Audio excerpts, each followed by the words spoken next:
জনগণ ভোট দিয়ে ক্ষমতায় বসাইছে।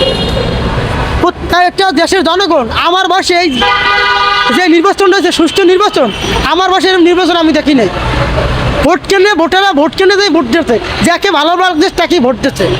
এখন জামাতের কিছু কিছু নেতারা বলে তারা ভোট দিয়ে রেখে তারপরে ক্ষমতা আসছে। আমি বলবো জামাতের নেতারা বলবো, জামাতের নেতাদেরকে বলবো, আপনারা সংসদের বিরোধী দল হচ্ছেন আর হবেন, আপনারা আর কিছু দেশের জন্য পায়তারা করেন না। আমাদের বিশ্ব একটা যুদ্ধবাজ আছে, আমেরিকা যেখানে যুদ্ধবাজ আছে, দেশের জন্য আমাদের কার কোনো আপনারা রাজপথে নামবেন না। দেশের জন্য, দেশের জনগণ যদি আপনারা ভালোবাসেন, দেশ যদি ভালোবাসেন, আপনারা আর রাজপথে নামবেন না, রাজপথে নামবেন না। যেটা সব কিছু হবে সংসদে হবে, একটা টেবিলে আলোচনা হবে। রাজপথে নামিয়া এই দেশের জনগণকে আর ভোগায়েন না, আমাদেরকে আর ভোগায়েন না রাজপথে।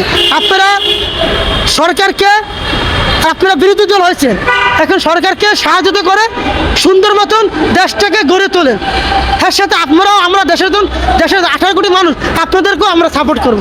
আপনারা আর এই নির্বাচন আর ফায়তারা করেন না। নির্বাচন যেটা হয়েছে সেটা হয়েছে, সেটা আর কোনো আর কাহিনী করলে লাভ হবে না। আর কোনো কাহিনী করলে লাভ হবে, যেটা হয়ে গেছে নির্বাচন, না সেটা আর কোনো কাহিনী করলে লাভ হবে না। কিছু কিছু জামাতের নেতা আছে স্বার্থপর, এগুলো স্বার্থপর, টাকা ছাড়া কিছু বোঝে না। তারা ইসলামকে তারা কিছু অপমান করতে আছে। জামাতকে কোনো আমি সাপোর্ট করি, জামাতকে ভালোবাসি। কেন জামাতে আমিও নামাজ পড়ি। আপনারা আইন মেনে, কোরআন মেনে রাজনীতি করেন, দেশের জনগণ আপনাদের স্যালুট করবে।